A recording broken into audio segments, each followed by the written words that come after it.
দিলীপ দা জননেতা, সেই জন্য দিলীপ দার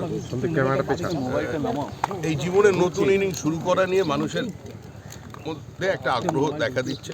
আপনারাও দীর্ঘক্ষণ ধরে এই প্রবল রোদ্দুরকে উপেক্ষা করে এখানে অপেক্ষা করছেন। দিলীপ ঘোষ একজন সম্পূর্ণ আদ্যন্ত সামাজিক এবং রাজনৈতিক। দিলীপ ঘোষ ফাইটার, জীবনের আরেকটা যে নতুন ইনিংস শুরু করেছেন সেখানেও তিনি ভালো ব্যাট করবেন। আমাদের দলের সফলতম রাজ্য সভাপতি দিলীপ ঘোষের জনপ্রিয়তা নিয়ে কোনো প্রশ্ন করা যায় না। আর তিনি রাজনীতির ময়দানে ছিলেন, আছেন, থাকবেন। তিনি বিবাহ বন্ধনে আবদ্ধ হচ্ছেন, এটা তো আনন্দের খবর। তার এই নতুন জীবন আনন্দময় হোক, সুখে থাকুন, ভালো থাকুন এবং একই ছন্দের রাজনীতিতে থাকুন, এটাই জানিয়ে নামলেন দিলীপ দা রাজনীতির ময়দানে।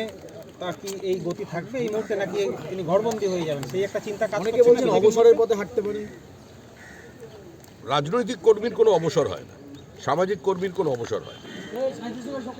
যারা রাজনীতি করেন তাদের মধ্যে 95% বিবাহিত।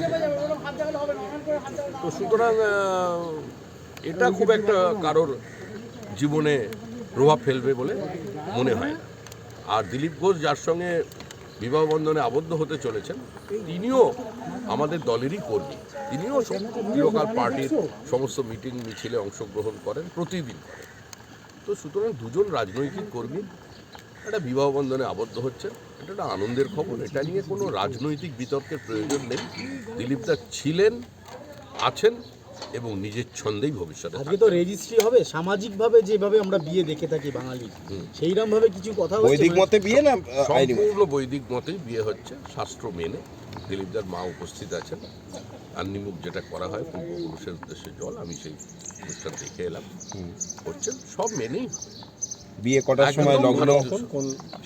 এটা আমাদের লগ্নে হবে, এত অপেক্ষা করার কোনো কারণ নেই। সৌভিকদা, দলের মধ্যে অবিবাহিত আপনিই রয়েছেন, আজকে দিলীপদার বিয়ের পর মানে আপনি কোনো সিদ্ধান্ত নিচ্ছেন ভবিষ্যতে?